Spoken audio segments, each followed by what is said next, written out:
নরসিংদী থেকে মনোহরদী বেলাবা থেকে নির্বাচিত সাবেক সাংসদ সাবেক মন্ত্রী জনাব অ্যাডভোকেট নুরুল মজিদ মাহমুদ হুমায়ুন সাহেবকে আজকে একটি মাধবদী থানার মামলা নাম্বার ৩/৯/২০২৪ ৩০২ সহ অন্যান্য দণ্ডবিধি সেকশন রয়েছে।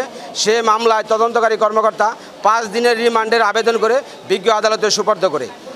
বিজ্ঞ আদালত আমাদের আসামি পক্ষ এবং রাষ্ট্রপক্ষের দীর্ঘ শুনানির পর আসামি একজন বয়স্ক ৭৮ বছর বয়স্ক একজন ব্যক্তি এবং তিনি ওপেন হার্ট সার্জারির রুগী, পাশাপাশি ঘটনার সময় তিনি ঘটনাস্থলে উপস্থিত ছিলেন না এবং তিনি একজন প্রথিতযশা বিজ্ঞ আইনজীবী।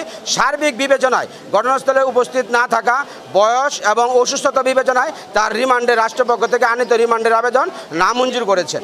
এটা আজকে আমাদের এসজিএম চতুর্থ আদালত মোহাম্মদ রাকিবুল ইসলাম স্যার উভয় পক্ষের দীর্ঘ শুনানি অন্তে এবং সন্তুষ্টিক্রমে এই রিমান্ডের আবেদন নামঞ্জুর করেছেন।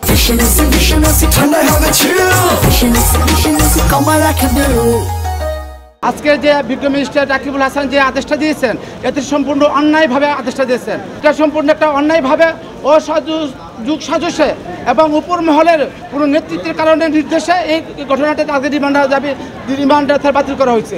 এটা সম্পূর্ণ অন্যায় এবং বহির্ভূতভাবে। সে হলো এজাহার নামে মূল আসামি, তার নেতৃত্বে সমস্ত ঘটনাগুলো ঘটছে।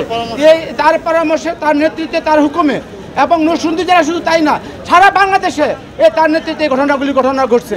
এখন যে হাকিম যে রাকিবুল হাসান দিছে, তার আমরা এই আদেশের বিরুদ্ধে আমরা ক্ষুব্ধ এবং অসন্তুষ্ট। এই আদেশের বিরুদ্ধে আমরা উচ্চ আদালতে রিভিশন দায়ের করব।